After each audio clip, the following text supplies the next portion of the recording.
hitting these hot topics. Now, your boy is up there tripping out at 1600 Pennsylvania Avenue up there.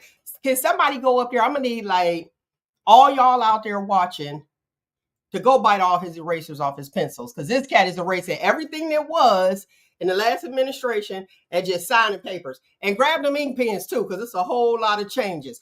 But there's some that I was like, wait a minute, this might be all right. How about dads, or not even dads, just the parent who pays child support um, is able to claim the child?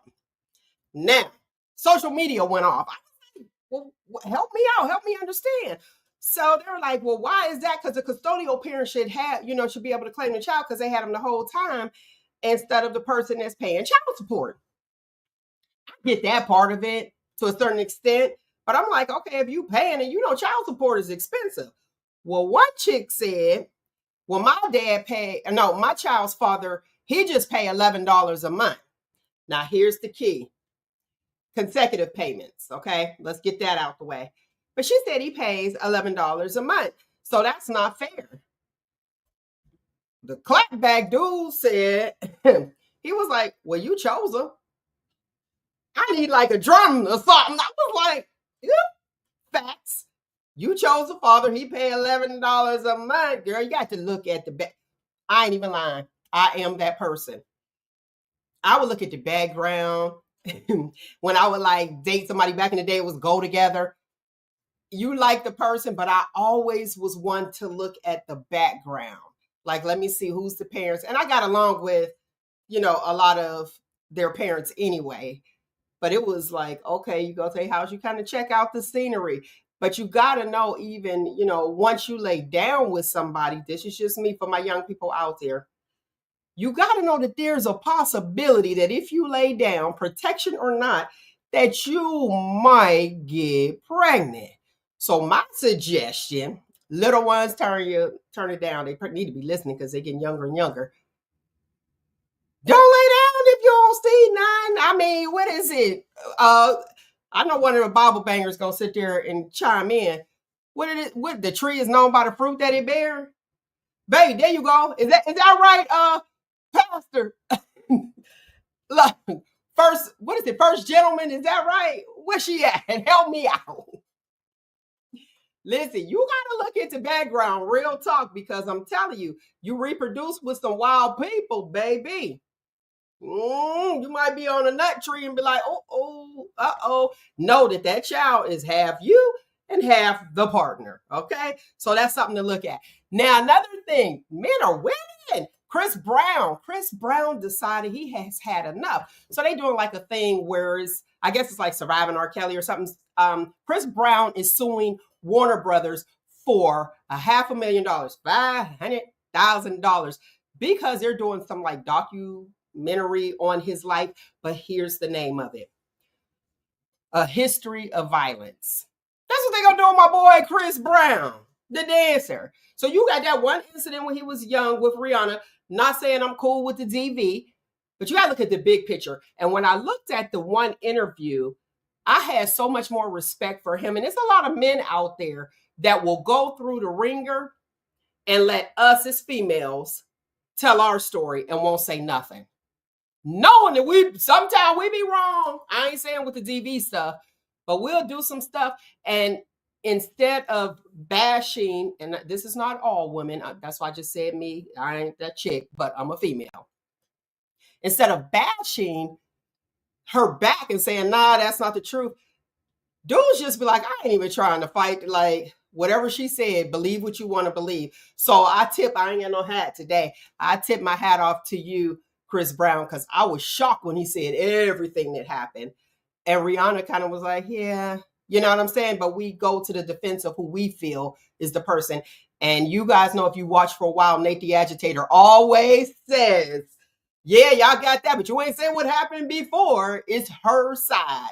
And that's it. And then I'll hear like my homeboys, because I'm cooler with more dudes than females. They'll be like, It's another side. I say you absolutely right. It's another side. But my thoughts, like if it's not DV, and if you have a relationship that doesn't do well or it doesn't work out, you don't even have to bash the person. You know what I'm saying? Because once you start bashing that person, it looks like you make bad decisions. Like you ain't see that. But that's just my thoughts. All right, P. Diddy fighting from behind bars. Yes, he is. He was like, listen here, I want to cease and desist. Now, y'all know he liked all that attention before, dancing all in the videos and all that stuff. But now he's like, I don't like the fact that they're putting this or painting this narrative. Ooh, okay, paintbrush all out there. But anyway, he was saying how Kim's memoir that's out, I guess the guy, he didn't know the guy. So they sent a cease and desist. That sounds like a lawnmower and it's snowing. I'm confused. Where are we at here? But okay. Pay that no mind. The cease and desist, and his sons and his daughters, he had them do a cease and desist as well. So I was like, P. Diddy, like, I ain't playing. He needs some money anyway. So he trying to do what it is that he needs to do. The Trump, talk about there's only one flag. One flag will be waved. That's it. He said the American flag. Trump said there are two genders, male, female. There you go. Trump did away, what is this supposed? I think this is supposed to happen 420, where it's like affirmative action, no more. What else was it? Oh, tips. We talked about that. Tips. Not taxing tips anymore. So I'm looking at some of this stuff, and then I see people on social media going off talking about, no, I'm mad, I'm upset, I'm this, and I get it. I do. I get it. But for me, I just can't commit to being upset for 4 years. I'm just like, okay, here we go. Y'all go up there, bite his erasers off, use them for earring posts like we used to do back in the day. So he can't be erasing stuff and get rid of the mink pants, all right? And let's just hurry up and pray that this 4 years just gone by. And just keep him in, pray for him. That's what we got to do. Pray for him and pray that things go the way that we want them to go. Let me just say that. I believe that was just it. The child support, I wanted to tell you guys that was like not a bad thing. I wasn't okay with the pardons that was coming out. That was something. Now you see the ICE people. How is the weed whacker happening right now? That's crazy.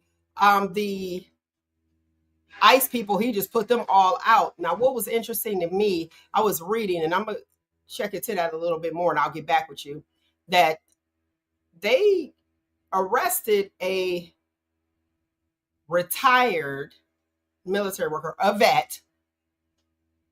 ICE arrested a vet. I'm confused. I got to bring y'all in real quick on this one. Doesn't that seem strange?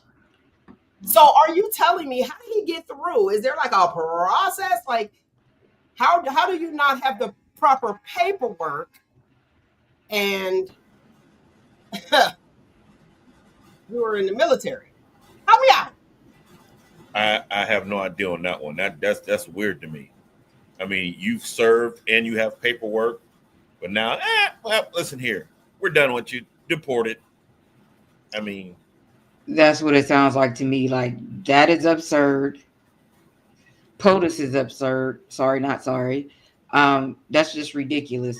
And if we're going to deport people, and he was talking about, revoking people's birthrights, well, then he needs to be number one, because last time I checked, his parents were immigrants as well. They came to the United States. They were either his parents or his grandparents, one of them. But yeah, so you need to go too. You should have been the first one. What would be First Lady Ivanka's? Is she still First Lady? I mean, what's her status? Exactly. That's what I'm saying, baby, because you wasn't born over here neither. So, yeah, make it make sense. Please, somebody make it make sense. I don't understand. But he should be number one on that list for ICE. You're out of here. It's going to be by your own law. It's going to be a fun 4 years. This is weird. It's going to be Ooh, baby, and listen, these racists is really coming out this time too. But guess what? Note to all racists, and this is in my opinion.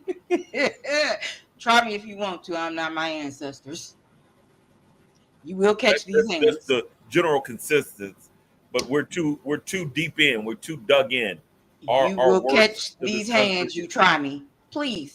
Our worth. Girl, you gonna go to jail. Okay, and okay then. Listen here. I can't guarantee I'm gonna write you though, because I ain't not try me because they getting ridiculous. We're writing letters, but I'll tell you one thing: people thought that President Biden was like filed for pardoning his son and his family. Like the way things going, no, but listen, the way things going now, he already knew what he was dealing with. Exactly. He knew what he was dealing with. But go ahead. Here's the thing: that's your child. You wouldn't have done the same thing? I'm definitely gonna do it. Ta-da! But I couldn't understand why that was an issue. Bill said, "Stand your ground," okay? Because we know that's where we actually going into. Now, tell me this one: how you feel about the parent that's paying child support being able to file them on their tax return? How you feel about that? We got to do it quick. Okay. It's not fair. It depends on how much they're paying. I'll go with that, but I'm okay with it. See, and I get it. And I get it, because if you're paying like the girl, he paying $11. My thing is this: I don't know how you not consecutive with paying $11, but I ain't in nobody else's personal wallet. Well, I mean, go ahead. You do have people who make more money and they're required to pay more than those who don't. And I understand, granted, we just shop talking. So we're not looking at, okay, well, maybe they was injured, because I know you got those people that dig deep. I ain't focused on that. Let's look at the picture for what it is. Or I said the office is going to be very, very busy. Why don't you just go in and take them off? If he's an hands-on dad, just take him off if you feel like you want to claim him on your taxes. Yeah. And sometimes, I'm going to let you talk, and sometimes, depending on your tax bracket, it doesn't help if you claim them. It don't really help. You get a few dollars off. But go ahead. Here's the thing. Child support is a for-profit entity. Okay. And that's why, and it's publicized that, hey, you as women can do this. It's your right. Now we're talking about, okay, here, let's put a little bit of fairness in it. Now, if I'm making more than you and paying more than you, I deserve to file. Mm-hmm. But if you're making more than me, or my contribution to our child is minimum to nothing, I can understand a split or you file. But I mean, if you take the feeling out of it and you break it down to brass tacks, I mean, if you're making more and I'm paying $11, I can't say, you know what, I gave you 11 times 12 was 140. You know, whatever, you got it. $150 a year, and I'm expecting to get earned income credit. Come on now, but keep it honest. If the guy is doing his obligation through child support and this, that, and other, you brought child support in it. Hey, we deserve something. Can a man have something? Good night. It's like that. It must be like that. Listen. Nate, what's the problem? Hey, feelings. Feelings. Nothing more than feeling. And here's another one I'm hoping that we touch base on. We're going to get it going.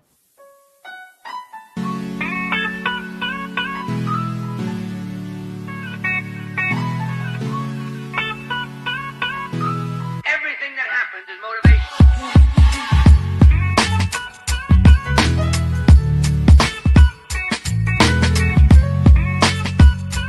Everything that happens is motivation.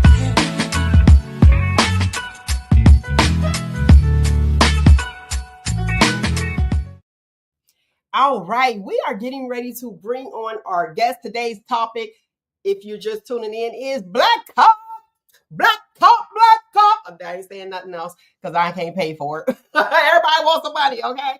But we got, it's everybody's dude, a real talk in the area. But we got a Black officer, okay? A Black officer that we've all grown up with. We getting ready to dig in. We got our questions lined up. I know I got mine. You guys got yours. I'm going to put that phone number up there for the listening audience. The number is 619-902-2287.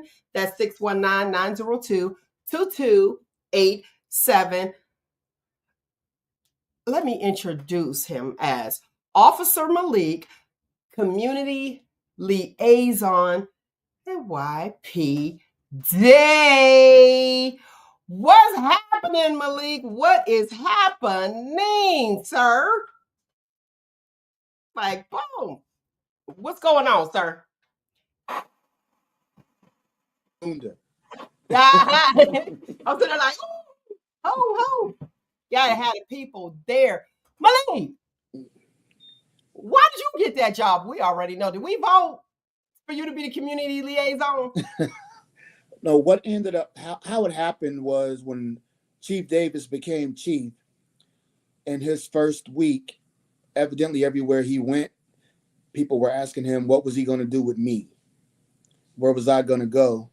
So we sat down and had a meeting, and we created the position of community liaison, which basically means I'm the pencil that connects the dot, that connects the community to us.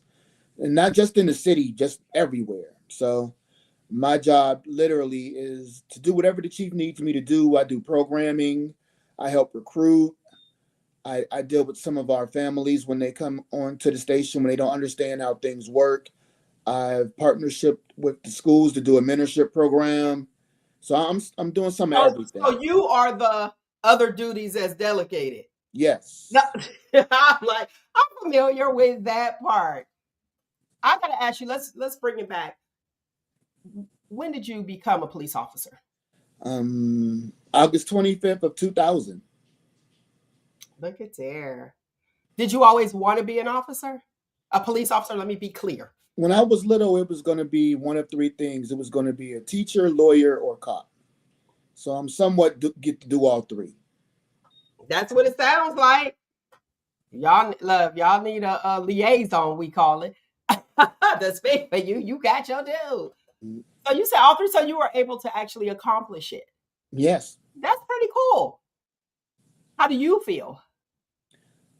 About my Day one when you were sworn in. Oh, Lord. How did you feel? I was proud. I was happy because the process to get in is not an easy process. And it was harder back then than what it is now. When I took the test, I think there were about 800 people, maybe 9 that took the test. And you have to be in the top 10%. And back then, it's funny that you were talking about affirmative action. Back then, there were 2 lists. There was the overall list and there was the minority list. So on both lists, I scored high enough to be in the top 10%. So I would have gotten hired regardless. So then you get hired, then it's the academy, and YPD actually sent me to the academy, which was rare back then. Okay. So they paid for me to go to the academy. So the academy stuff? Yes, that's OPATA. Okay. So I went to the academy, did my 15 weeks, passed that, came back to work, and then school starts over because your probationary period is an entire year as a police officer. Wait a minute. What? Now I know why more people were like, oh, I'm not about to do that. Okay, so you get in, you first test in to go to school, to test to go to the whole process is about a year and a half, if you count the academy, because it's the civil service exam. Okay. You got to score high enough on that to get in, and then after once you score in the top 10%, then we start doing background checks. You have to survive that. Once you survive the background check, then it's you. There's a physical fitness test. There's the interview with the chief. It's not an easy process. Then there's the academy, and then you Civil service test. what? So that's after the civil service test. After the civil service test, there's a So you got the lot whole more to interview it. process? Yes. Okay. Yeah. So like the background check, they went as far back that I think they talked to my 3rd or 4th grade teacher. That's needed though. Yeah, it is. Then they talk to your neighbors. They talk. It's thorough. I do backgrounds too. So we literally check on a lot of different things. So that's like working for the federal government when they go. Yeah. Okay. And then after you come back, you got 15 weeks away. Then you come back and you're on probation as a police officer for a year. Well, that's included from when you first get hired, from when you get. Oh, okay. I'm like, wait a minute, in the So, yeah, it takes a year, and if you count from the civil service exam to when you get off probation, it's a year and a half. Mm-hmm. Now, if you already have the academy when you get hired, you go directly into our FTO program. Okay. But it's still a year process, but the FTO program is 4 months. Okay. So you do your 4 months, you test out of that, and then you do the rest of your probationary period on your own, working. Okay. So I know you felt accomplished. I didn't think about it at the time. In the beginning, it was just, okay, don't mess up in the academy, because if you flunk the academy, you're fired. You lose your job because you know you don't have a certificate to be able to work. And then once I got there, it was okay, don't mess up now because you still got 6-7 months to go or you're fired. It was just survive. Yeah, it's like you made it. Okay, don't do that. Survive. Okay. But it's been cool. It's been a cool process. And then the graduation process, that had to be awesome. Yeah, well, graduation from the academy was cool. We don't do a graduation thing at work. It's just, okay, your probationary period is over. You're off probation. And just go ahead. Just go on ahead. Because you know I'm there for the party. Like, they're like, did you pay? I passed that, but we going to the party. You know, wow. So tell me this. So since 2000, 25 years, having a family, do you face any, obstacles, challenges, or anything like that with having a family and in your occupation, being an officer? Well, yes, of course. I chose to stay at home. I never left my city. And there are a lot of people who say that if you work for the Youngstown Police Department, you should live in the city. You should have a vested interest in the city. Okay. So I agree with that, and I also disagree with it. Because this job, you're not a fireman. Everybody loves firemen. For what we do for a living, you're gonna have some run-ins with people. And so imagine having a run-in with somebody and then 4 or 5 days later, or down the street, or they ride by your house, or if you're dealing with teenagers and you have teenage kids, they go to school with your kids, or you run into that same group of people in the mall while you're with your children and your children are small. So we've had some officers have some altercations with people that they've arrested while they were off duty inside the city. So there's a good argument for not having to live inside the city as well. So to me, it's even down the line. Okay. You know what? You got a point. Because if you see them and you run into them and then they see you again, they could blame it on, he got a personal vendetta against me. Mm-hmm. Yeah, it can become interesting. I'm sure. Well, what about, do you know the police officers that are married and being married as a police officer overall, not just in this area? Is there any challenges that are faced that way as far as? Well, as police, as law enforcement everywhere, not just here, we have the highest rate of divorce. We have one of the highest rates of suicide. We have one of the highest rates of alcohol and drug abuse for what we do. Because you're gone. You're gone a lot. You're at work, you're working side jobs. And then bringing the job home. Like, we're human beings just like everybody else. You deal with what you deal with every day, and then you come home. I mean, everybody else in your household is affected by what you do. So I try to tell the younger ones when they're coming in, when you get home, decompress before you go in that house. If you have a family, decompress.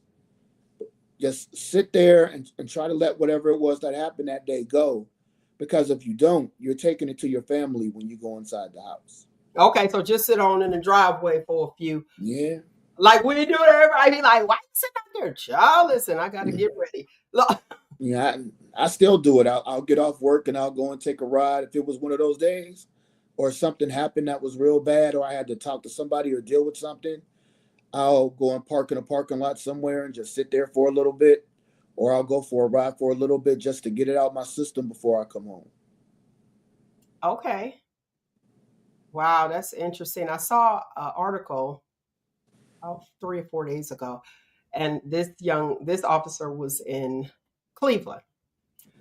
And what I noticed when I read it, they were talking about some things that he didn't report, I guess, in supervision. And knowing that can happen, or it happens, and being a police officer on the force, I'm not putting you out there, but I'm just asking, how much weight does that put on your shoulders, knowing when something should have been done and it's out of your control, knowing that, you know what I mean, something should have been reported or whatever, it's out of your control. How does that weigh? Well, as far as YPD goes, the one thing I can truly say about our department is that we train to the... Yeah, I know YPD, but I'm just saying, just being in general profession, just generally. It's disheartening because what ends up happening is we pay for it too. I may have had nothing to do with it, but people see police as just a broad spectrum. Mm-hmm. So if something happens in like Minneapolis, when everything that happened with the George Floyd case, we paid for that too, because people see it and they think we're going to do the exact same thing. We're going to act the exact same way.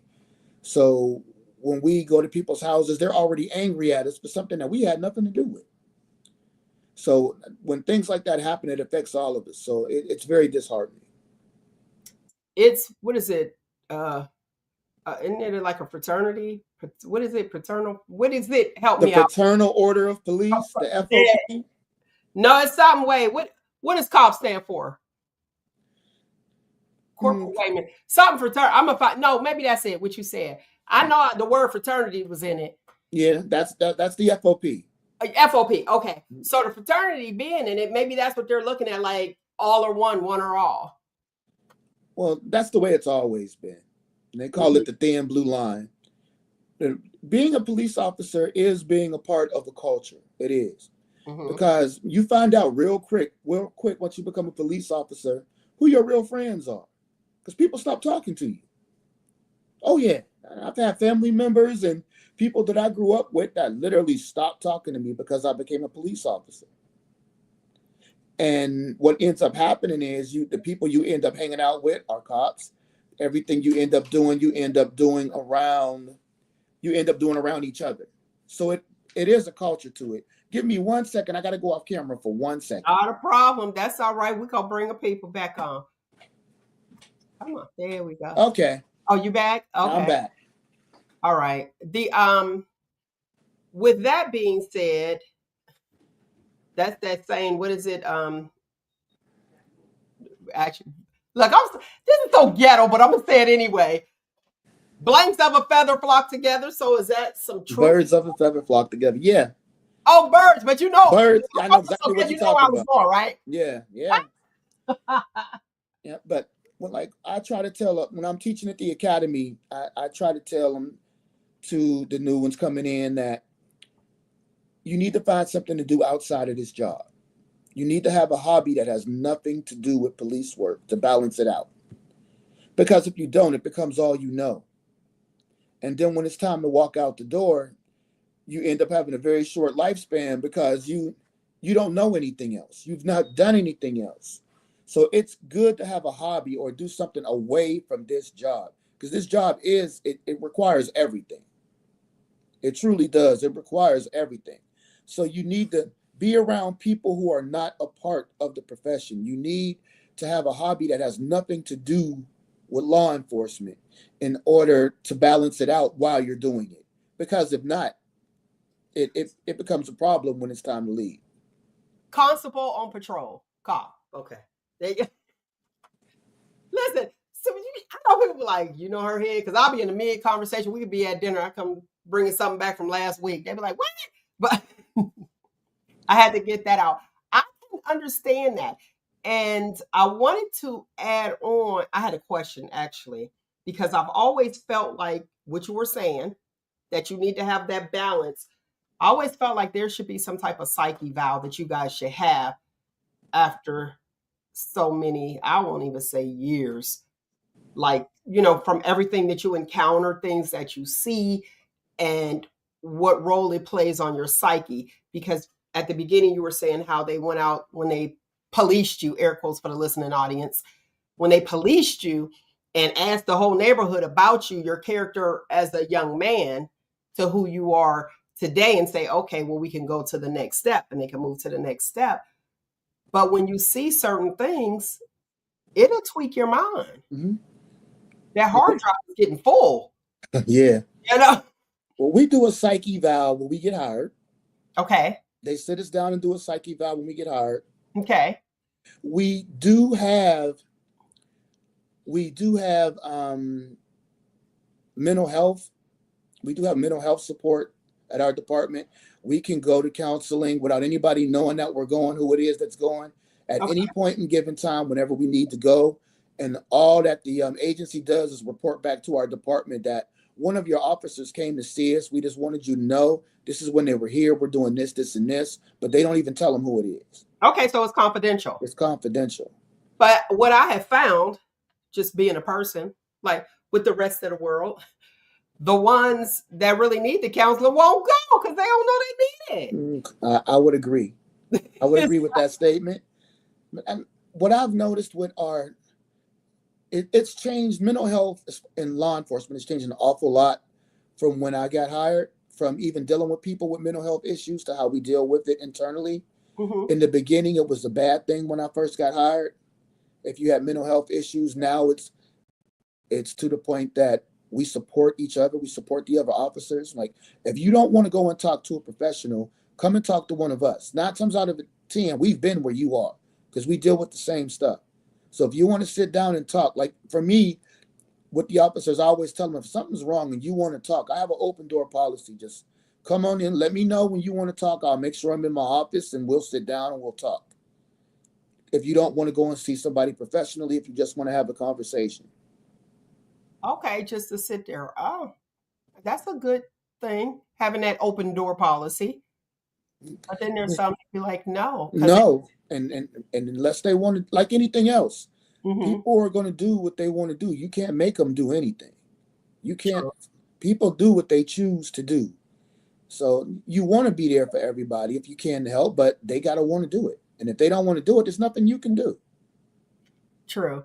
Now, you were saying, which I read as well, that officers are at the highest rank of suicide, people in that profession.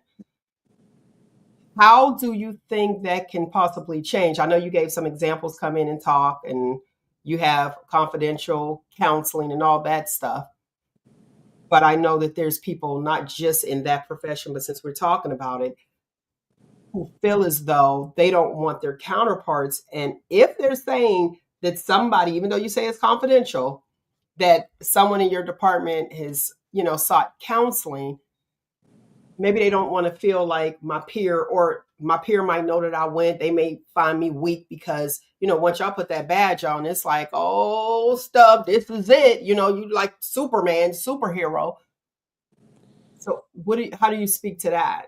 Or what would you say to let somebody know, that that's not the truth? Basically, I'll repeat basically what I just said. It's not the way you describe it is the way it may have been in the beginning when I first got hired. Mm-hmm. That's how the world sees us too. Like, we're chosen from this group of people that didn't have family issues, didn't have this, didn't have that, grew up where everything was great. It doesn't. No, we come from. Most of us come from backgrounds that had issues, and you want to do something to try to stop those issues, to try to help it, or at least make it a little bit better. Okay. So with our mental health issues, and when people have problems like that, we truly get behind one another. Nobody's seen as weak. Like, we're all human, and we say that we're all human. This badge doesn't make you no different than nobody else. The only way that it makes you different is you chose to put your life on the line to help somebody else's. Every day. Every day, even when y'all clock out. That's why I needed you to come on here. And people don't understand that. And there is a difference between the white cop and the black cop. Yeah. And people don't understand it. It was like, oh no, we're all blue. Sounds good.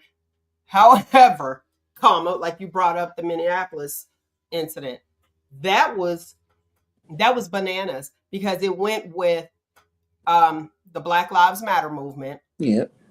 The Blue Lives Matter movement. Now you have a black man who is blue, and then people were turning on you guys.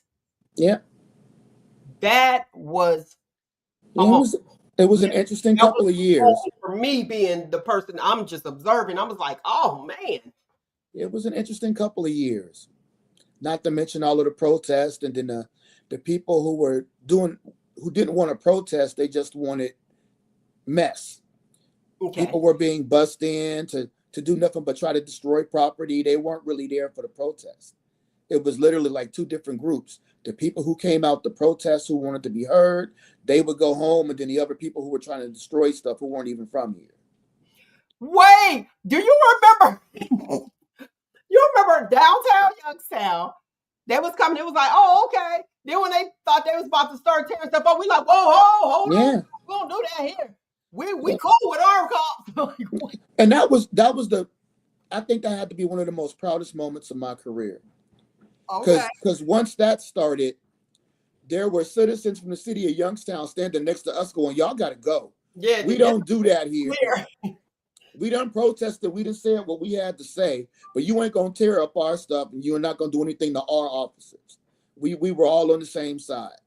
That had to be one of the best days of my career, to be there, to see that. Right. Because it's like, yeah, you protesting, boom, boom, boom, and then like, what y'all trying to tell? Oh, no, we don't do that here. Like, you see them going to different cities. Okay, yeah, we're down for the cause. But y'all about to tear up our stuff. Oh, no.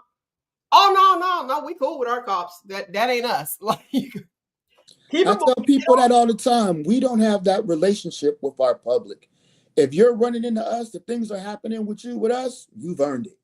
You done did something to earn it. Because in all honesty, we don't have time to go messing with people. We're too busy taking all of the calls that we take and trying to deal with the things that are really going on in our city. We don't have time to bother people like that. So our relationship with our public, to me, is decent. It's decent. I would say the biggest problem with the public and us is an understanding of what we do and why we do it. Mm-hmm. And too much TV. They think because they see it on TV and this cop show this cop show that's how it really works in public. And they forget the fact that it's TV. Mm-hmm. And it's been changed for drama to get you to watch it. And how they do things on TV is not how we do things in real life. That part. Yeah. That part. Now, I want to go into you saying and this is not color, this is overall just having that profession, being an officer. And you got a wife that you kiss, and she say, have a good day. That's from TV. I saw that on TV. That's what they say. Have a good day, honey. Here's your lunch, okay? And you leave. The stresses on the family side, the ones that you left at home, not knowing if you are coming back every night. Yeah.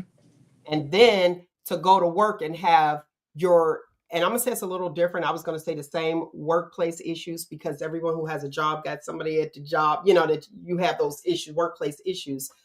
Knowing that when every police officer, I'm going to say it because the way the world is right now, when they leave and people are like, oh, I don't even look, see, they curtailing my voice because you can't say certain things. They'll flag it when they dislike just the officers, where it's almost like a spades game, us against them. and it shouldn't be. You know what I'm saying? So with that being said, what would you say to an officer who may encounter or see the first signs of, okay, my spouse is feeling some type of way? How can I ease her pain and still holding that position? That was a lot to unpack. I know. Yeah, it's a lot to unpack. Considering that I've been through it personally, Okay. and when they go to become a police officer, we try to explain to the families that you're a part of the family too. That what your husband or your wife is getting into is it's going to test you. It's going to test you. It's going to test everybody in your household. Like, even like for me, I'm also a negotiator. I'm a part of our SWAT team, Mahoney Valley Crisis Response Team, as we call it. And anytime we get a call out, I don't get the opportunity right then and there to call my wife and say, "Hey, we got called out. This is what I'm going to do." Mm-hmm. But so what'll end up happening is once it hits the news, I'll get the phone call. "Are you there?" And it'll be like, "Yeah, I'm here. I'm all right." And that'll be it until we're done. But okay, my wife is good at reminding me that you need to tell me what's going on, because I don't know what's going on. I know you're there. So so what we literally try to do with our families is that we're your support system as well. You're not in this by yourself, but this is the job that we signed up for. This is the job that we do, and it can be testing. I can only imagine, and that's why I wanted to bring that up. Now, I know when you were talking about the suicide rate, the divorce rate, all of that, that's something to be considered, even when you decide to go into it. Now, with you, you've been doing it for over 2 decades, and you say that people are coming in. If they are coming in married, do you explain to them how the entire family, even though you should share, you shed light on that, but how the entire family is like 99.9%, if you really love that individual, involved or a part of? Like you said, their family too, and you can hear that, but you'd be like, okay, well, what about this? What about that? What's your thoughts? Or the person that decide they want to get married and they're in that profession. Well, do you offer counseling for them? Yeah, we can. Okay. Well, before we send our new officers to the road or to the academy, we put them with our training division for 2 weeks. Okay. And we go over, of course, we get all of their paperwork done so they can get paid and their health insurance and all of that. But we also teach them, we teach them things about the culture of the job itself. We teach them about trauma and how you have to deal with things. We teach them about, this is going to affect your family. This is how you should deal. This is how we think you should deal with this. You're going to choose to do what you want to do. But I think that, and I keep saying it because we beat it to death, that you're not alone. There are people who have been through what you are getting ready to go through. We are here. The door is always open to talk. Our family members are always, if they want to come in and talk to somebody at our department, they're allowed to come in too. So we kind of we start preparing them from day one to help one another, and if you don't think that this is good enough, we have help beyond us. Okay. That's a good thing. Yeah. Now, the community liaison position, I don't remember that. Is that something new that was created? Yeah, we created it we created it 4 years ago now. Okay. Now, you touched base on it at the beginning. When you say you said what it was. When you say the liaison, is that the open door, or you said it's the connect the dots from the community to you guys? Is that a pick up the phone and say, hey, you're the community liaison. I need to talk to you so that you can come and speak to these people and explain to them what you do or what you offer, or like now? Yeah. Because that's what I did. Yeah. Look, that's what I did. Yeah. You're the liaison, between us and them, the spade game. That's what I should have named it. Us and them. Yeah. So what made you guys actually create this position? The funny part is I've been doing it my whole career. Okay. So you know me. I've been doing it. How many times have we been in conversations where I'm standing there just explaining stuff to people how it actually works, so that they have a better understanding of it? And when we decided to do this, it was for the simple fact that if we can find a way to help the people that we deal with other than just taking people to jail, then we should. But we've always done that. We just don't wave our flag enough. Okay. We really don't. We literally connect people. Like if we know that they don't have lights, we write reports. We send them out to Catholic charities. We send them out to serve. We send them. We literally. Isn't that the number? 211. I think that's the number. Yeah, well, they have them. Yeah, they have. Now we do. We have 211 now. We didn't have 211 back in the day. We have 411. Call the time. So literally, wow. I think that still works too. It does. You get a scripture too. You know me. I was like, let's see if this works. 1411. Yes, the time, and you get a scripture. So we literally, if we don't have the resources ourselves, 9 times out of 10, we usually know who does. So when we come across stuff, especially our patrolmen, when we come across stuff dealing with the public, when we write our reports, we send it to other agencies like, hey, they need help with this, or hey, if you can do this, because like our patrolman will call me now and like, I was at this address, this is who I dealt with, they need this, this, and this. Give them a call, and if you can give them a call and see if you can help them, I'm like, I'll say okay, and then I'll call, and then we'll go from there. A lot of the times we're able to help people, and then there are other times that they just like, wow, yeah. That's awesome. That's awesome. And I have seen, I will say, I've seen you at funerals, which is sad. And you be standing out there talking in the park a lot. It'd just be you and them by the end. Of one time it was me and you, the security, like, y'all leaving? Like, what? But you'll explain things. And when you are in the city, shout out to Cornell for his comment. You know, he felt that it was better. That was the better side for him. But when you are in the city, you like know these people. Yeah. So I'm coming out. So just as much as it may hurt the other person, you have officers out there. It hurts them too, even if you don't know them. Yeah. Nobody wants to see somebody die, especially when it's not their time, so to speak. I'm just saying that, or at the hands of somebody else. I'll just say that, you know, or aggression. And then knowing, okay, so this occurred. And then you get attacked with, y'all gonna solve this mystery? Y'all gonna solve this murder? Because I've seen that. I looked in the paper, unsolved murder. So you got that too. So you have your what's happening right now, what happened in the past, you know, which is still current for people, loved ones who are here waiting for the murder to be solved, to what are you going to do tomorrow when this occurred? So that's a lot of stress. So just imagine that you get to a scene. There's somebody laying there. You're doing everything you can to try to save them. They pass away. People are yelling at you, saying that it's your fault because you weren't here to stop it from happening when it happened, that you should have been right here when this happened, but you can't be everywhere at once. And now you got to go and take the next call because you don't go home. Next call, so you can't even stay with them. You're like, I gotta go. Yeah, so you do your part, what you're supposed to do, how you're supposed to do it, and then once you clear the call, you go to the next call on the board because the calls don't stop coming in because something else happened somewhere else. So now you got to clear that board.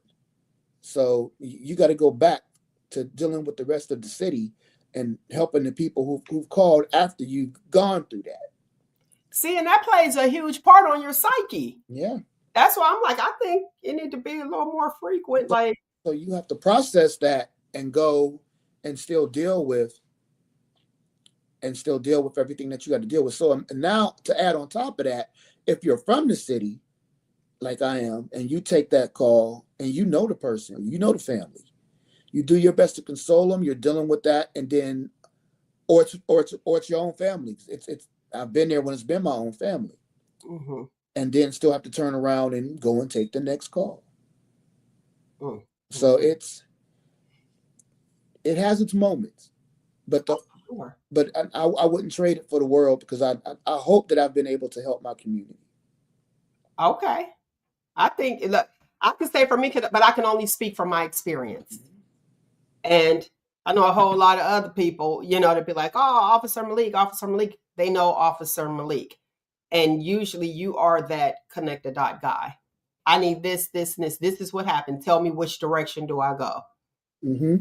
And I like the fact that you don't say like Big Red, my office hours are From 9 to 5. You just be like, bye bye. You just answer it, then you go about your business. I like that part. And it is a direct connect, honestly, because even before this position was available, it still was, you were doing just what you're doing. Mm-hmm. You're still that guy. So I appreciate you being that guy. Now, I have a suggestion. I don't know if y'all got a suggestion box down there. Do I need to come down there and drop it in? But I think when you do the random drug testing, I think that should come with a random psych eval as well. Mm. You mean when we you mean That when, was free you mean when we get hired, or our random drug testing throughout the process. I just think that that's just like, boom, you get pulled, bam, here you go, and you have to go get a psych eval. Then that way, I think it's kind of like a fair process, and not a, you get in an accident, then they want to send you to work med and be like, oh, well, you got to get this drug test because you got an accident. No, just your random drug screens. I'll run it past my staff inspector and see what he says. Yeah. Somebody in the community suggested this. Or get, like, y'all should have those little boxes, suggestion boxes. Those are important. Those are really important because you don't know, and you can't please every single person. Well, we actually have a non-emergency line that's the equivalent to the suggestion box. Man, bye. Don't even let me get started on that one. Sometimes it's hard to get connected to where you need to go. That part. Which is another reason why my position exists. Okay. I'm like, I'm almost a human suggestion box. Okay. Well, that was my suggestion. I wonder, anybody else got questions? I see some people viewing. Let's see if they have some that's going. Okay. Yep. See, a lot of people. There you go. Officer Malik definitely has been the difference. I can say that. Tough job. Look, somebody was like, you have Malik. Yes, I do. Yes, I do. Had to get this guy. There's a lot, a lot of personal stuff and people having their personal issues. That's something that I don't address. I'll say that. Mm-hmm. That's something that they have to do directly to get what they need.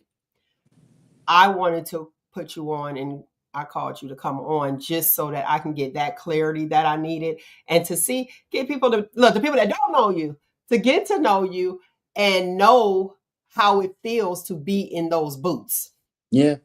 Because we do complain about, ain't no boots on the ground. Where they at? They just rolling. Can you ride past my street? But you have a lot of people in the community that's like, listen, we want a patrolman. I understand that y'all probably short because a lot of people don't want to become officers, probably because of that. Well, we're hiring. We're looking. You're definitely looking. All right. So what's the process now?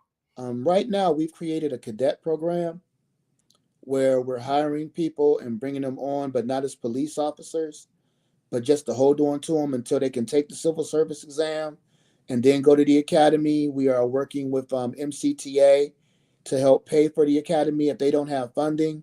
And then if push comes to shove, if they're a great candidate, we pay for them to go to the academy, which isn't cheap. It's like $9,000. It's like $9,000 a person. And if you flunk it, we don't get our money back. So it's we don't send people unless we think they're serious. Okay. Unless we think they're serious. But we're down about, I want to say about 60 patrolmen. Wow. We're down about 60 patrolmen. And so we're working. I mean, our patrol division is humping. And a lot of times they're getting, our patrol division is getting forced over where they have to work double shifts in order for us to make sure that we have the right amount of people out to be able to take care of the city. Mm-hmm. So we're most definitely looking. And for me, people, I understand, I won't get into the history lesson of why Black people don't like cops. It goes all the way back to slavery and comes up to now. I won't get into that. But one of my big reasons for joining literally was because it's our community. Like when they say it takes a village to raise a child, well, when the village got into a fight, it didn't run to the next village to protect it. They protected the village. It's our village. I don't care what color you are when I say it's our village. If you're from Youngstown, it's your village. We know it better than anybody else. Like when I first got started, the kids we were chasing through the backyards, I'm like, how do you know this shortcut? I'm like, because we're the ones who pushed the fence down in the first place to go to school. Okay, but like that's why the grass down. Yeah, so I'm gonna meet you on the other end. I know where this come out at. Used to walk to school this way every day. Right. So it's our city. We should protect it. We know it better than anybody else. And it should matter to us more than anybody else. Okay, here's a question. Go ahead. What's your question? You got to unmute it.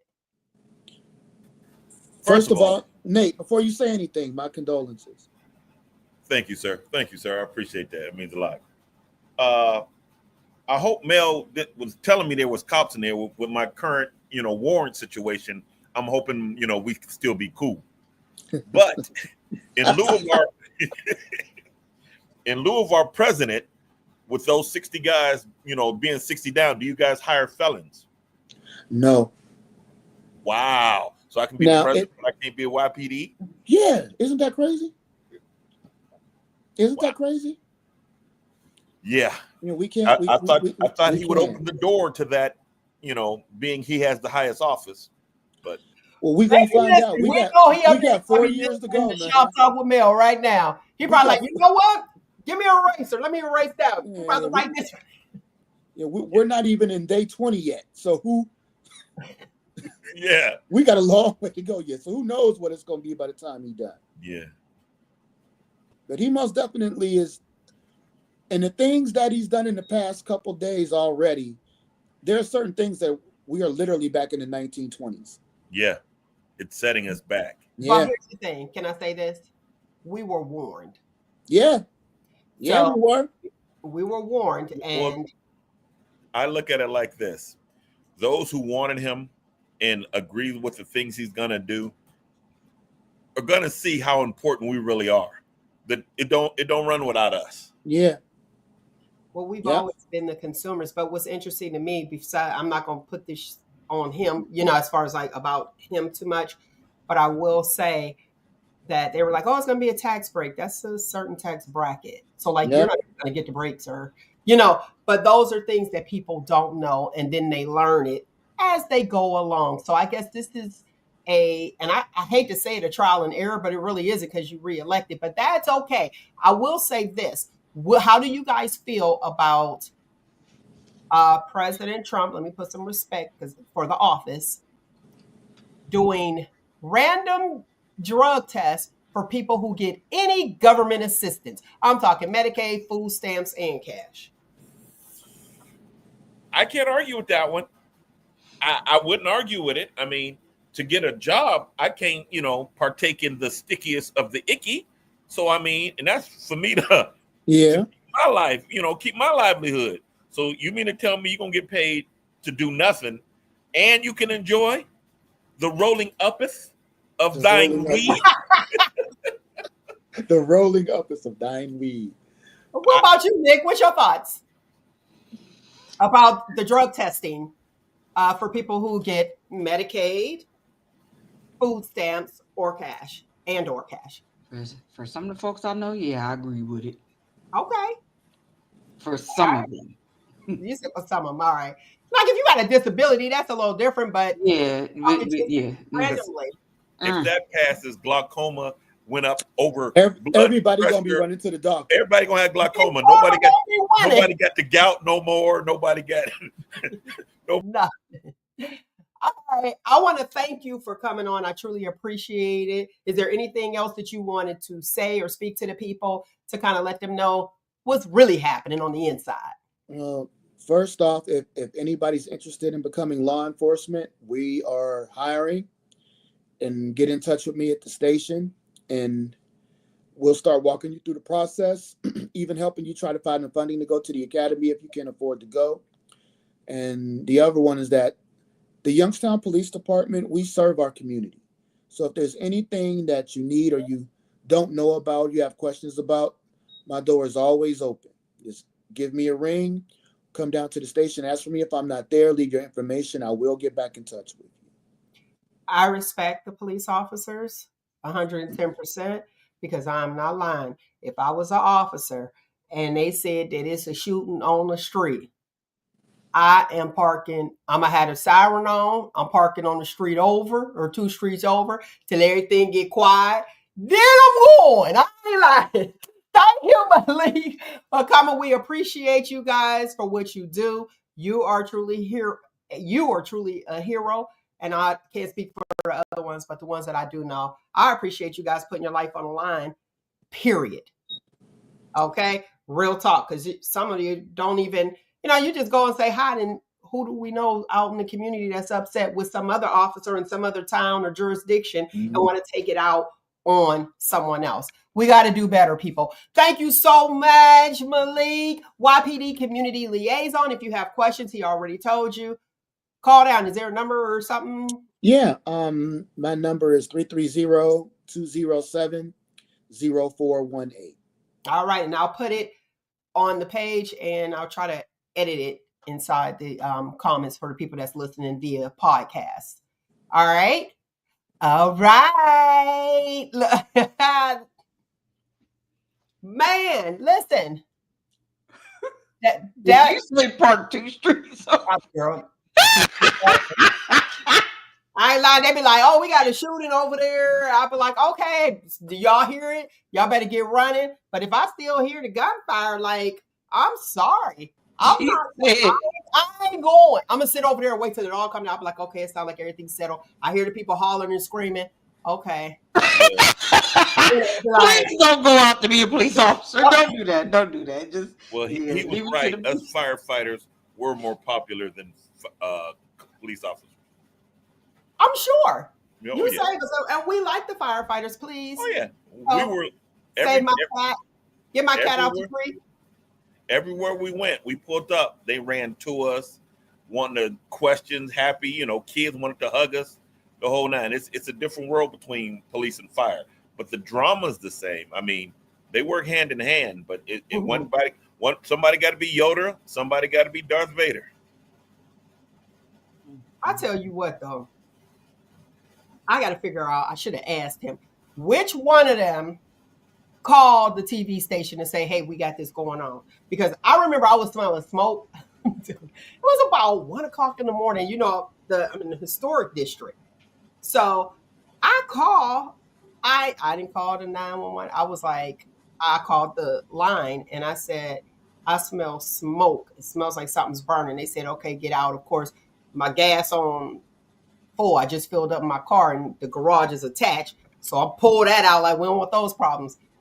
Then people came. 911 came. They got the sirens. The fire truck comes. The police come. The ambulance come. And then I seen the TV setting up their tripod in the middle of the street. So at 1:00 in the morning. Listen, they was ready. Matter of fact, I think they were there before the other people. So I'm telling them, I'm flagging. There's nothing to see here. Right. Like, get out of here. I think I remember that. Okay. Like, yeah, because the police sirens, because I think I was still up because I was like, yeah, you're right down the street. Like, what? I was like, where that coming from? I see them flying around. I'm like, okay. And to set up the camera, let's go see some action. And my thing was, yeah, they were there first because I'm like, oh, so you just like on video my house burned to the ground, like, right? Fire department. They came in there like, let me tell you. So they come in there like the Grim Reaper. The fire department, they ready. And if you know me, you about know how my house is. And I got that cream, and I seen them boots running through. I was like, and then they had that big Grim Reaper axe. It's a Halligan. It's called a Halligan. We used to tear up stuff. Let a car be parked by a fire hydrant. That's a fireman's dream. Wait. So I'm telling them, wait, like, because I'm seeing the end. Like, no. Come to find out, it was the motor had gotten stuck in the furnace. So it was nothing. I'm so glad they ain't just coming there or no newbie come in there like, bam, we about to tear this up, all hype, and didn't do anything. So they walked through and then they saying, okay. So Yeah. grateful because I'm looking at as soon as they ran in, how much is that gonna cost? How much is that? Mhm. Oh yeah. And it caused so much of a commotion in the neighborhood. Oh man. I was like, Because "Your house burning down." everybody was outside, and I'm telling the nosy neighbor across the street. After I told the TV people, there's nothing to see here. Go home. And then I see the nosy neighbor. I was like, go home. Like, Hey, listen. When we pull up, that Halligan, we come in swinging most of the time, but we have to see no, I'm flames. so happy. But if you see if a car parked in front of, listen, do not park in front of a hydrant. Right. Oh, we destroy those cars on purpose. We bust through the window, throw the cord through the window. We destroy them cars. It is like a holiday for a firefighter for you to be parked in front of a hydrant during an act of work. Some of the cars we beat up. I thought that was illegal anyway. But if we pull up and there's a car in front of the hydrant, we just destroy the car. You're not supposed to be parking in front of one anyway. So yeah. Hey, I am telling you from personal experience. Don't do that. Stay away from them hydrants. Because if anything go down and they need that hydrant, we get into that hydrant. Oh yeah, we get ripped this door off, running through the other window. Y'all happy? Oh, it's fun. All right, we get ready to get into this shop topic. Today's shop topic is no more spend a night bags. Are we not allowing out of town guests to stay in our homes like we did back in the day? Why or why not? Let's go with our panel. Look, let's go with our crew. Are you letting people spend a night anymore? Yeah. Out of town guests, they be like, oh, I'll be in town. Can I stay at your house? Listen, I keep a whole bag in my car, on my bike at all times. Okay. But I mean, family come in. Actually, I got a lot of them coming in, for the funeral and things like that. So I actually got to clean up, you know what I mean? But I mean, they're more than welcome. Okay. So what about you, Nick? You letting people come to your house too? It depends on who it is, but yeah, family. Most of the time, family. Sometimes friends, but a lot of them be like, "Can I come stay?" There's Motel 6 down the street. They leave the light on for you because I ain't. Now, Derek Clark said all these aren't good to have in your house. Exactly. Now, my thing is the souvenirs that get left. So I get nervous. I would rather pay for you to stay in a hotel than at the house. And I'm going to tell you why. Them souvenirs, baby, when the bed bugs came out, and I'm going to say when they came out because they had to be around for a long time. What was it? 90 nights, sleep tight, don't let the bed bug bite. I didn't know that was real. Roaches too. What, you know what, though? Let me tell you this. The bed bugs will cost you a lot. You got to get rid of your furniture and everything. And you sit next to roaches. A lot of people be like, "No, you can't stay at the house because I don't want what you leaving." Like, listen, if I know they got critters, then yeah, baby, you can't stay. But here's the thing: some family members and friends know that they got it and will come anyway. So how do you speak to that?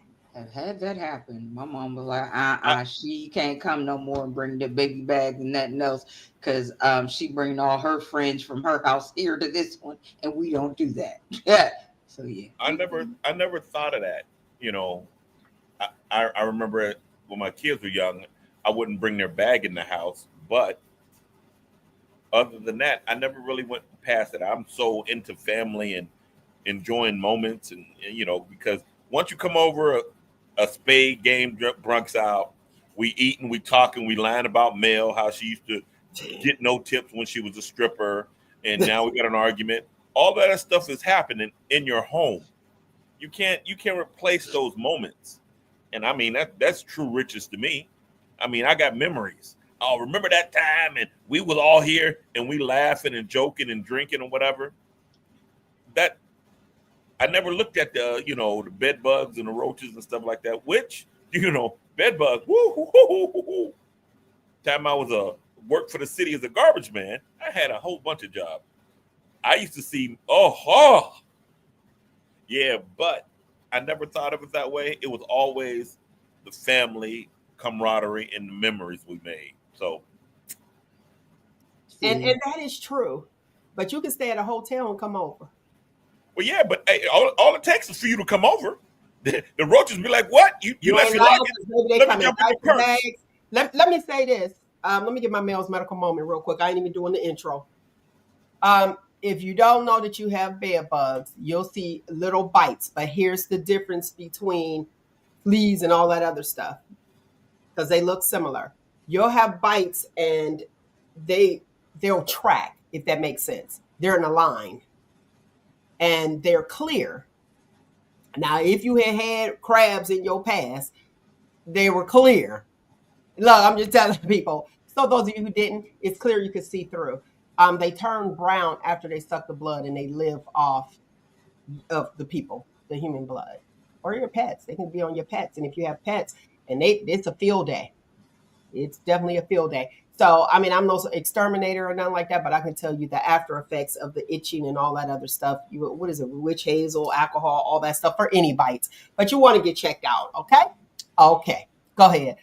He said run. Go ahead. If you have a basset hound, they sniff and they eat bed bugs. So you got to get another dependent.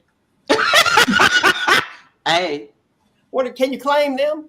President Trump, can we claim them? Hey, well, here, let your dog Buford come over to my house for a weekend then. exactly. Basset hounds, they definitely they sniff and track and eat bed bugs. Tell me, if you got bugs, stay away from me. Some people are okay and might think that that's normal because, you got to consider who they're around. And if everybody in the neighborhood, because there was a time where people was like, oh, everybody got roaches. So no. Everybody don't. No. But Now, that's in the South, and they if call everybody them. gets bed bugs, then Well, I mean, shoot. Remember lice used to be a bad thing? But Not for us. Murphy's, that lice, but that Murphy's I kept in my hair kept me safe. That's why I said not for us. Now, Right? in the We South, was it freezing. is more prevalent for roaches. They call them palmetto bugs. Baby, a roach is a roach. Right, Not- exactly. But What you they call know, them, they had the real palmetto? big flying ones. It's Palmetto, palmolive, like what? palmetto bugs. The real big flying roaches, that's more prevalent in the South. You'll see that because they fly, they take flight. So that's prevalent. But yeah, That was the a little roach itty bitty fly. ones That was a roach and a fly that made it. And now you palmetto or whoever. no telling. Well, yeah, Oprah has roaches or those things down in one of her homes, she was saying. So you can't get rid of them down there. Yeah. But up here, not in my house. But that spend a night bag, you might be like, okay, I'm gonna hook up. I done met this chick online. Boom, you coming and costing you a fortune. She leaves souvenirs. When I used to work for the hotel down the street there, roaches, especially the bed bugs, it's easy for bed bugs, and then they spread really quick in the hotel. So you might be the cleanest person in the world. Go spend the night, go stay in the hotel. Quit scratching, Nick. You'll start us off. And then you take them home. So like when you go to a hotel, please make sure you checking everything with a light. And I suggest, because now they're coming out with, you can get it on Amazon, different buying spray that will get rid of bed bugs. They have that too. Pack your sprays and stuff with you too. Spray everything down, check it, and it's a shame that you have to do that now. But because there's so many people in and out, even though these people are, the housekeeping is supposed to be cleaning, that don't always get done properly. So yeah. Okay, we got a roach specialist on here, and he said that they call them palmetto bugs, but they roaches. I know a roach when I see one. Okay, I believe you. You ain't even. I don't need to see your credentials. Okay. Well, here's the thing, and I'm gonna let you go. Here's the thing. I get it. That's anywhere, but most people who do have bed bugs, that may have them, they got them, and they're really clean people. That's probably why the bed bug, like, okay, party over here, fresh stop, new house, or or whatever. But those diaper bags and them bags, that's where the problem is at. When people bring it and you drop one off, but are we gonna do something about it? Go ahead, Nate. Well, my bed bug regimen, because I do a lot of staying in hotels, is you take that iron and just heat it up on the corner of your bed, and they'll come to the top. And I also keep me 91% alcohol in a large king size sheet, and I just burrito myself in before I do anything. But I mean, with those bed bugs, you don't have to have it at your house to have it at your hotel. And they be like, "Hey, what's in this purse?" So it's You said that's my spend a night bag. yeah. My pimp bag is alcohol free and got fresh draws in it. So okay, now you meet somebody, and they got to spend a night bag. That mean they moving in? no. There's rules. First of all, if I don't hit her with the what you about to do, she's kind of special, so she can stay the night. But you ain't leaving no toothbrush. Take your toothbrush, or you follow behind her with you to make sure everything's gone after she leaves. I literally thought my cousin was the only one that used to do that. Oh, so what you about to do? No. Look. I got caught by a hair in college. I said, "You seen that?" And from that point on, it's a DNA swab. I'm CSI cleaning. I mean, you got to go through after she leaves. Okay. Here's a good one. Steam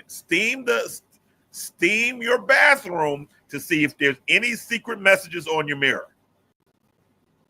What kind of? What? Oh, wait a minute. So when she get in the shower, also Right. like if we write on it, Right. if it's out, you don't see it until Right, you don't see it until somebody else come in and get in the shower, and then Samantha said, I'm like, "Oh, you evil genius, you." Yeah. That's pretty good, man. Okay. Just a little helpful hint They for coming the young back. They players. coming back for Nate the agitator. Listen, folks used to take a young players. lipstick Wait a and minute. kiss the pillow and turn the pillow over. Oh, Wait a minute. What? Wait a minute. What now? What now? Lipstick, kiss the pillow, and turn the pillow over. So why you don't think your dude gonna make the bed or change your linen? Most men. hey, he might not. Pretty cats. You need ladies check the rag if it's look like one of them under the sink rags on that shower rod. Somebody ain't washing up. But women are they can be creative. That is so crazy. Why do I check folks' linen closet? I do. I check Ball up your underwear and throw it up under the bed. Who's doing that? Nick's doing that. That's why No, Nick is not. I know some people that have done stuff like that. I spent most of my lifetime married. I ain't have to do none of that. Under the bed, though, like, okay. Let me tell you about the linen closet. I'm a very particular person, and I'm a clean person. So if I check your linen closet, that's because I'm seeing if you're clean. If you ain't got no towels, fellas too, if she don't have no towels in the linen closet, she does not wash. Well, here's the difference in between. You're looking as a potential mate. I'm just trying to have a good evening. So Okay. her linen closet ain't got nothing to do with me. You know what I mean? What? You got extra washcloths and stuff. I'll be like, okay, there we go. You're prepared. You are prepared. Yeah. But my visitors, I wasn't setting my visitors up to stay that long. It was a weekend twist, not a, oh my God, you don't have linen, you don't have the proper cleaning utensils in here. Oh no, I can't do this. I didn't care. She ain't got no utensils in there. She got some Raid and Windex, and I'm cool with that. We're just like, you cool with that? Okay. Now, somebody said the medicine cabinet. That used to be a thing, the medicine cabinet. Yeah. Now, I don't check medicine cabinets anymore because people know that's usually the side drawer on a nightstand. Now. Well, you want to see if they got that gonorrhea cream. Baby, you want to see if they got that, what whoever over there in the comments said, see if you're dealing with somebody that's out there. Now, you got to check. I seen some trazodone sometime with somebody. 150 milligrams for my nurses out there, BID. I said, oh. I had to take that for sleep. 150 milligrams Take 2 BID. So that's 300.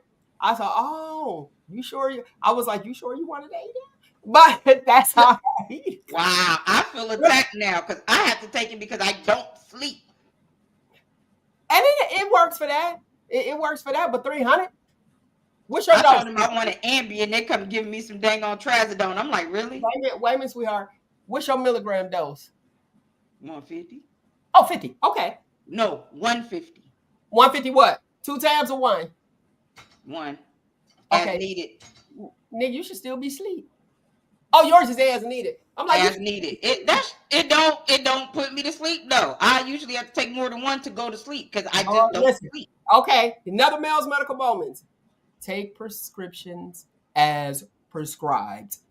Don't take Nick's talking about I need to take this. Take prescriptions as prescribed. Do you remember when Rugal? Whatever, Derek. Wait, do you remember when Rugal talked about some girl who went in his medicine cabinet, but his medicine cabinet was backwards. So you know how you be getting it on sale, you get your the mirror, and she kept trying to open it. She went backwards, the whole thing fell. So right. So her like what do you need to go in there for? But that was a good catch. That was funny. That was funny. Do you think that they crossed the line? Would you like be I'm done? If you found basically, you all up in my stuff. Bye. Okay. Goodbye. Because the amount of people that are taking meds for a lot of things nowadays, like depression, anxiety, and things like that, I mean, it's a lot more common now. It used to be, so you can't hold that against the person. And like me, like I said, melatonin don't work for me. That doggone Trazodone don't work. I keep telling them to give me the Ambien because that puts me out within 20 minutes. I'll be gone. Okay, but like, let me say this. That is not just for sleep. So be grateful. Okay. Right. Exactly. Okay. But so let me say this.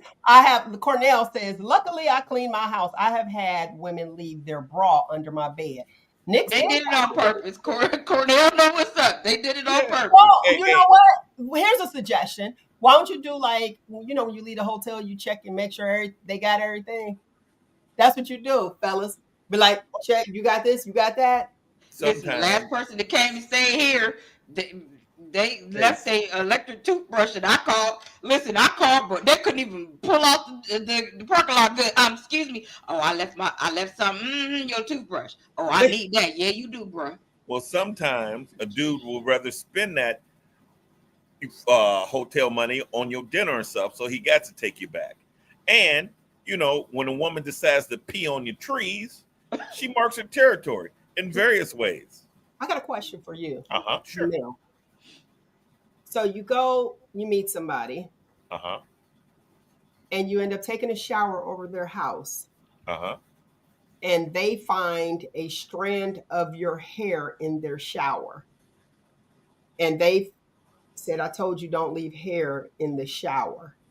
What's your thoughts? Okay. Did the girl come over to my house or I left? She came over to your house. And she left hair in my shower? Yeah, with some hair left in the shower. Oh, I don't say anything about it. I go behind her and clean it up. Because if I go behind it, it ruins the mood if I'm going to be like, hey, don't be leaving no hair in my shower. Well, no, she's gone now. She's gone. She went home. And he mentions it. Clean up behind her. And if we had a lovely evening with relations and stuff, she'd come back. I just know, I have to, you schedule your flights so this one takes off before another one lands. In that time, you be like, she's sneaky. Let me check my bed cover. Let me check my mirror. Let me check the tub. Let me check the things that, are,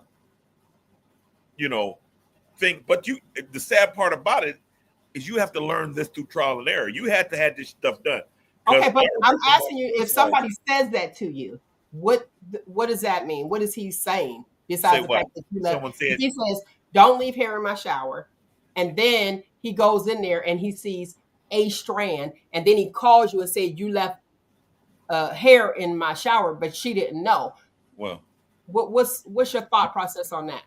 She is just a smashable, Okay. He wants absolutely nothing to do. She probably won't even get anything but Uber or Netflix and chill.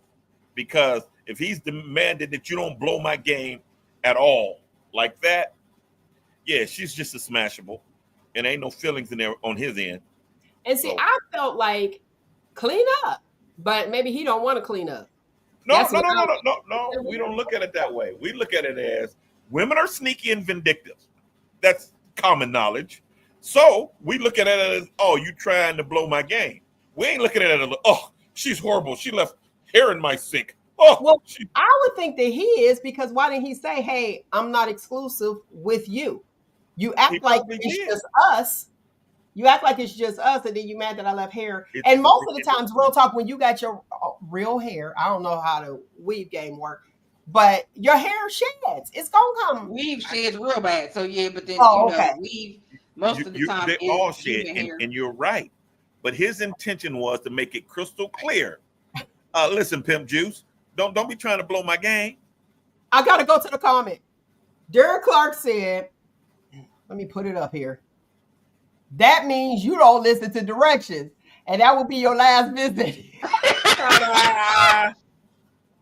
Ta-da! Because if she was, amazing, if she had like a super pepper grinder or something like that, you just clean it up and you don't say nothing to her. And when she come over next time, when she leaves, you clean up again and you look for stuff.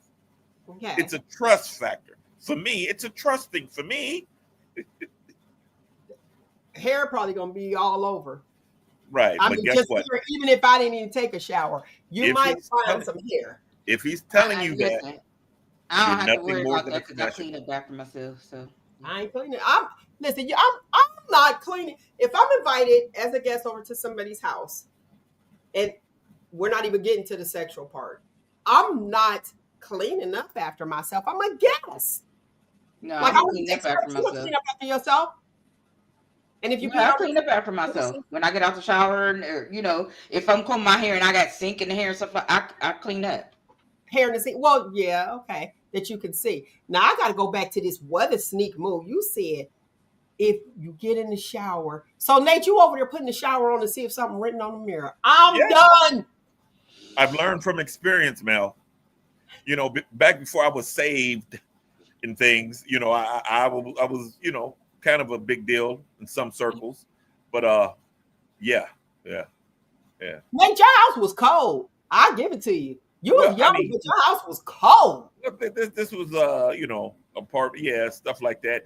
And I made sure that people were comfortable when they came over. Like now, I have a full bar, high top class liquor, but I don't drink. And it's then had birthdays. I go wipe off a nice bottle for you or something if you come over. So I was always having a nice environment. And a woman that sees a nice environment wants to mark that nice environment. And So bring us nothing- to the night bag. hey, she could stay the night, but everything that was in that bag when you came is going to be in that bag when you leave. Okay, let me see. Okay, let's see. I clean up after myself no matter where I am, but that's just me if you know me. And Mel, you do, then you just know that that's my personality. But this is my sister. But Your who sister is even, I'm did not mark leaving my a mess. glass Like, in you're it. not leaving the towel on the floor. That's disgusting. Let me see, what else did she put here? I'll be a guest at your house and mess around and start cleaning up after you, and you're the owner. Now that is her, because that's who she is. But if I'm over a guy's house, I mean, you clean up after yourself that way, but I'm not cleaning the shower. I'm like, this is a encounter. So we're talking about that particular encounter. So if that's you and this your first time over there, you are cleaning the whole bathroom and stuff. Yeah, up? well, here, man. The next girl to come in and see that long, luscious Hawaiian silky in my shower, she ain't gonna say, "Oh, this must." Mel, she was overall. No, she gonna be like, "Who's this beat in your shower? And you trying to be slick?" So it ain't got nothing to do about you. It's about, hey, listen, you need to, and especially if you just coming over using my shower as a friend, nigga, I'm gonna tell you, hey, this Hawaiian silky. No, make sure you take this with you, Mel. You almost blew my game. Now, That's where I was. That's okay. That's what I'm wondering. as So clearly, you he's as my not taking her friend, serious. as my friend, I'm telling you, and as a girl that don't meet the qualifications or don't have the right package, the boyfriend girlfriend exclusivity package. Mm-hmm. No, I'm not. Don't do that. Don't do that. My grandmother could have came over and seen that hair and told Not me my I need to go grandmother. back to the church. I'm gonna lie, but I mean, it was my grandmother's hair. That ain't wig hair. That's Hawaiian silky. So but I mean, I don't want it in my shower. Okay, to Nyx. So you're not. Listen, I'm gonna read this for the listening audience. Take your weave hair with you. Derek is on one this morning. I swear. But wait a minute. So the lipstick on the other side of the pillow. So you telling me fellas don't change the linen after she leaves? Some don't. Clearly, if you go, okay, so let's set this up. So you go over to somebody's house and you chilling, y'all vibing. You go in the bedroom, you pick up the pillow and you fluff it and you see lipstick. Well, if you chilling and vibing and you don't want to be in the bed that he just got out of with somebody else. So women are, they don't want to see this stuff. I wasn't thinking about looking on nobody's mirror and stuff like that, or the hair, or the stuff under the bed. I wasn't thinking none of that until I got caught. So, what was on the mirror? I thought you was gonna share, but I'm gonna have to ask. Like, what did it have her name on it? It was signed with her name. Ooh. Hey, that game was. She get a real G card from me. She messed up bad. Merch. She messed me up bad. She messed me up pretty bad. But I mean, how bad did she mess you up? Well, me and the one that I was after was no longer a thing. And see, here's the thing. The thing is, if she left that on there, you already and then she goes in. If she's taking a shower, y'all vibing. Like I was saying, y'all already done vibing. But guess what? I'm not looking at her as marriage material, move in. I'm looking at it. Hey, we were out. Maybe it just happened. I'm not looking for tomorrow. Like I always say, men fall in love. We don't look for this stuff. So you come over, we have a decent night. You in love because I didn't lay tile floor. The tile floor theory. Yeah. Which is, if you lay it right the first time, you can walk over for the rest of your life. But anyway, you done on your part as a man. For the you rest can walk of all on it for the rest of your life. I got a text that came in. Talk about the mirror. Great advice, Nate. Okay. I'm here for the people. You're here for the people. But I'm saying, hey, we had a nice night. This was cool. Okay. And you out there picking out wedding patterns. But as vindictive women usually do, they will mark their territory one way or another. But you guys mark your territory. You know how? Leaving shoes up under the bed too. Yeah, leaving okay. shoes. Leaving okay. No, I'm gonna get it better than that. Watch this. Leaving shoes not under the bed, in another closet that's like downstairs. Yep. But that's general thing. Your closet downstairs don't hold the weight that my bathroom in my bedroom holds. And you can't hide a size 12. I live alone. Why is your shoes in my closet? I live alone. Well, guess what? It's easy for you to say a size 12. A lot easier than me seeing a secret message on my mirror or lipstick behind my pillow.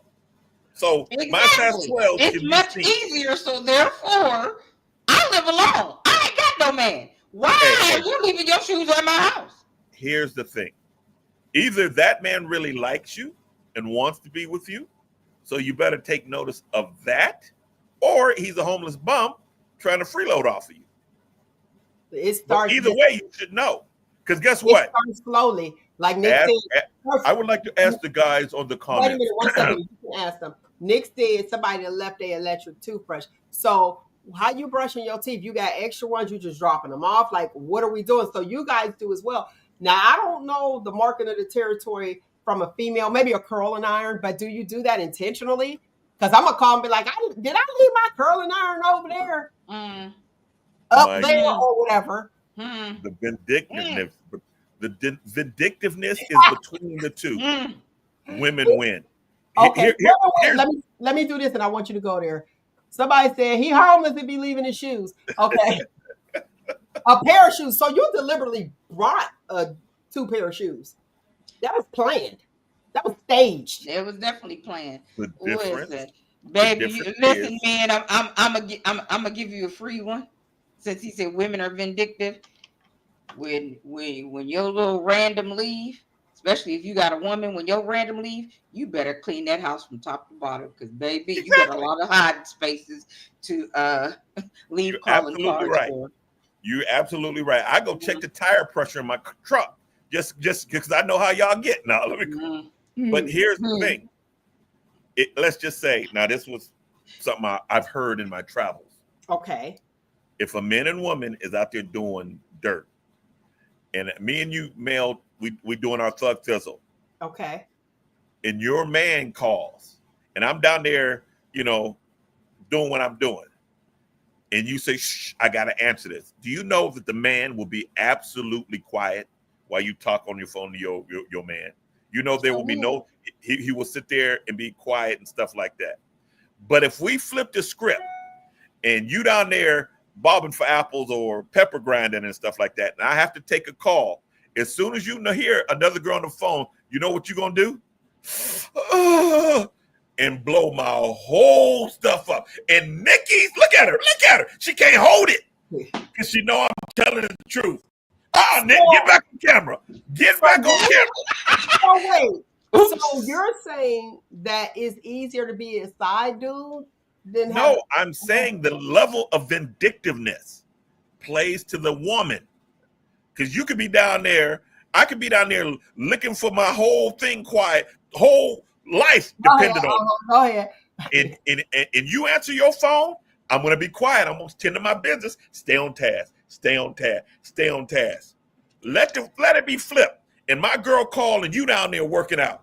First thing, hey, babe, how you doing? What you doing? I ain't doing nothing. She hear you say, oh, mother, what? What treachery? What treachery? Can I tell you? Can Tell us, Nick. We want to know. Okay. There was this guy there that liked me, and then there was this other one that I was, frequenting. Okay. And the guy that liked me was kind of a stalker. He called 20 times, like at least 20 times, if not more, back to back, while in the middle of me and my other friend. So this is what I did. Speaking of being vindictive, because why are you calling me back to back, leaving messages? So Nick being Nick, because like I done already told you, stop. I answered the phone, leaned it up against the wall on the floor, and commenced to doing the do still. Yeah. So now I can hear him. I can hear you. Oh, you're doing it like that now? Dude, why are you calling me 50 times in a row? If I don't answer the phone, stop calling me. So wait. So the one that you're with in the room, in your presence, he was okay with dude listening to that? Sure was, because he thought it was funny. Okay, wait. Go ahead, Nate. Y'all don't care about that, Nate? No. Listen, a man understands his role. My place is to be number 2, your side dude, whatever the case may be. Hey, I understand my role. My position is not to say anything, not to jeopardize your home. Because guess what? As soon as you want to break up with him and get with me, I'm like, no. Y'all can make it. Y'all just need a little counseling. I believe y'all can make it. So I'm relishing in my number 2 role. I'm cool with the. Hey, I come over, I lick this 4 times, I pound, I flip, I pound, and I leave. That is my role. I am cool with that. I will do just that. A woman in being around in number 2 role and know she's number 2 role takes a special woman to understand and keep that number 2 role, because she will mess you up, number 1, and be like, well, now we can be together. But see, the dude that called me No, I can't let that go. Nay, what? Now she like, now we could be together. So she looking for the next person. Yes, Y'all yes. just like, I'm cool. Be together. Work that out. Hey, every Thursday, I see you Thursday. Okay, cool. That's in goal with it. That's why a lot of men and women argued over that. What's the Jada and Will thing, the entanglement? Because the dude knew the rules. What do you want? Listen, hey, enjoy yourself. Don't say nothing. That's why a lot of dudes hated that August dude. Because you know the rules. Well, Stay he in your was in lane. love. He said he was in love. Hey, what that got to do with the rules, man? You have to follow rules. They're a man law. Okay, let me say this. He was young. He was her son's friend. Got you. So she turned him out. She did what she did. Got you. But guess what? Where's that getting him saying, I'm in love and I just want to tell my whole story and this thing. Where'd that get him? He definitely told the story. All right, Nick. Didn't get him nowhere.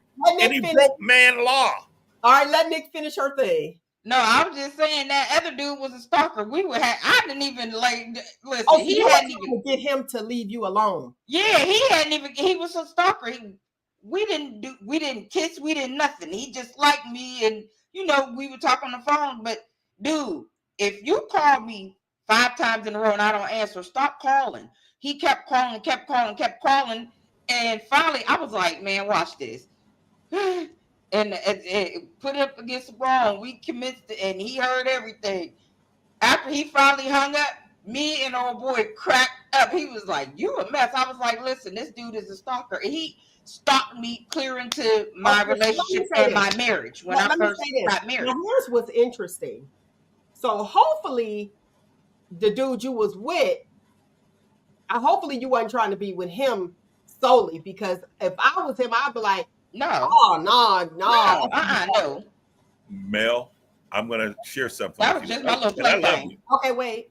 I love you, Mel. Okay, go ahead. Your thinking is up a little higher. You got to come a little deeper down into the trenches, because you always thinking relationship and cleanliness and this, that, and other. And we like, nah, nigga, it ain't about that. No, that was the maintenance man. Yeah. That was it. Oh, wait, let me even with Nikki's maintenance guy, the dude that was there, he won. He just got to enjoy a nice time. And look at her wiping her lips now, thinking about it. He enjoyed a nice time. And after her, he's like, hey, if you need me to stand in again for you, I'm here. Listen, being a male fluffer is a job that any man would take. It's a good job. Yeah. Oh, what? It doesn't have feelings. Oh, that was the regular maintenance man. Like relationship. Like, I guess I do. I look at like, okay, a relationship. And that's the word. When y'all have sex, we go together. But see, that's what that's your interpretation of a relationship. To guy relationship is, hey, let's do it. We like doing it. We good at it. And yeah, you like me for this. I like you for this. This is cool. I keep on saying we fall in love. You come over, we do it. Oh, I didn't another notch. Yay. But man, that was good. So let's do it again. Then let's do it again. Next thing you know, I'm helping your kid read, teaching your daughter how to ride a bike. And I look around, I'm like, man, I'm in a relationship. We don't that's funny, because that's how it goes. So what you are saying, or what I'm hearing, is that men are okay with boinking another man's woman. Hey.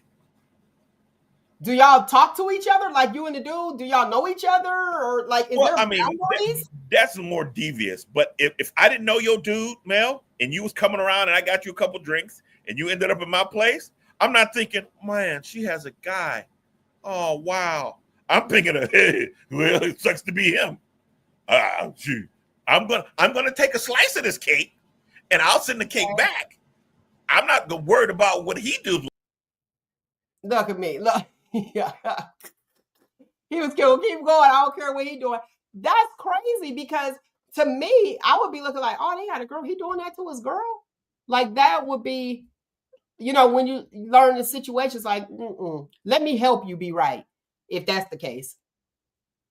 You know what I'm saying? Like, I don't know. Nick, I want your take on this since they told me I ain't in this one. Go ahead. How do you handle that? Like, you okay? Are you okay with being a side chick?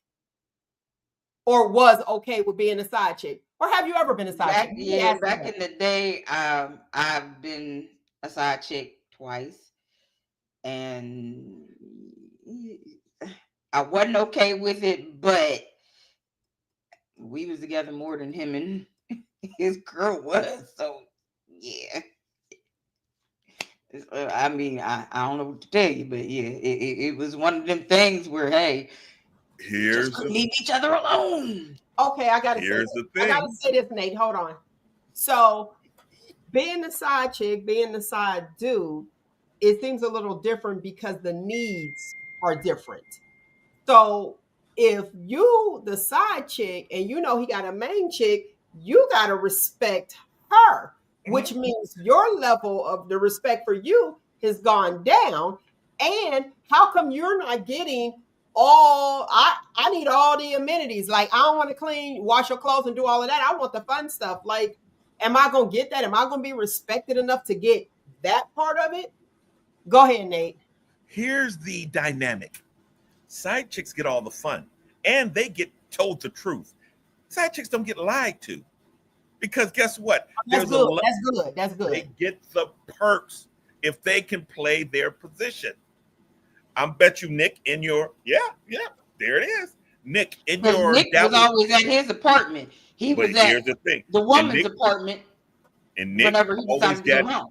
Nick got the true stories. Nick wanted to go out and to have fun. Nick got all the perks of just being comfortable with, agreeable with, this, that, and other. Because as soon as Nick turned into, let's say, girlfriend, now she has a say. Well, why are you parking here?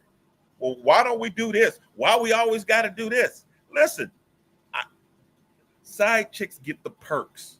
And dudes care about them a lot more because it's not all a questioning and all of everything got to change because you got status. Guess what? Nick definitely had to say with that one. You want to have to, because guess what? You were fun. I could talk to you, and I could get to shaboinking, nigga. We cool. I had more of a say than the woman did. Okay, so Nick says she had more say than the woman did, being the side chick. If you have not gotten your book yet, How the Wife Becomes the Other Woman by yours truly, Mel Ross, that direction. You can find us on Balboa Press, Amazon.com, and Barnes & Noble. It is a quick read, and it gets right to the point. So, pick up your book today for the low price of $9.99. All right. Little commercial break. All right, lovely people. You know what it is. We got to do what we got to do. Today's footnote. What is that? Is that music? What's happening? Is that my background? Is that Fire my trucks. Fire trucks that I hear 5 times and 6 times a day. Maybe this conversation was hot. Here's today's footnote. And we talked about the spin a night bag. I'm going to tell you $10 worth game. Yes, it is. Yes, it definitely is. Here's the thing. We talk about the spin a night bag. We all know how that goes. You come over, you spend a night. You don't bring a spin a night bag. If you feel as though that is the person that you want, you bring the spin a night bag. The spin a night bag means you are moving to the next level and you do not know.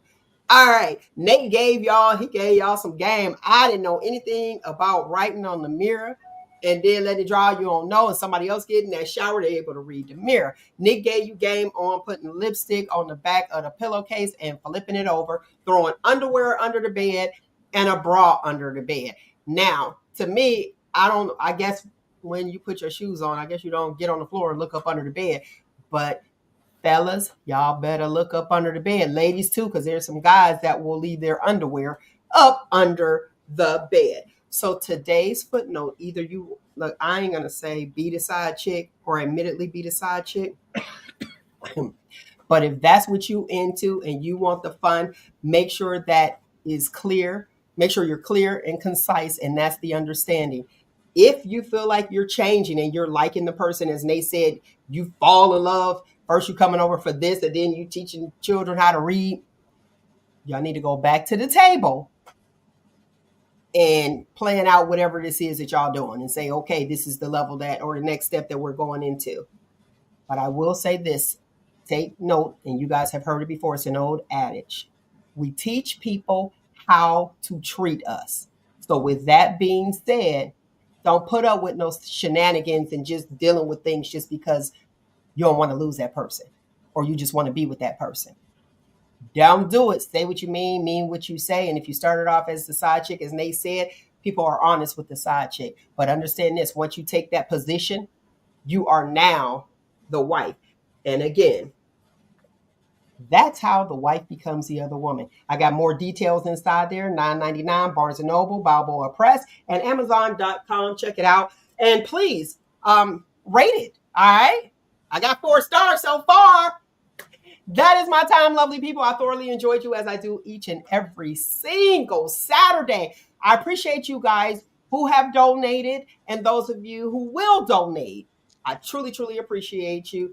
You have no idea. Time is something I know we cannot get back, so I appreciate each and every one of you guys spending your time with me. Find you, embrace you, most importantly, always, always love you. Until next week, people, you know what it is. 1, 2, 3. ShopTalk.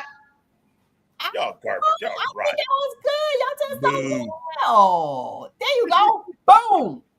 We out. Peace.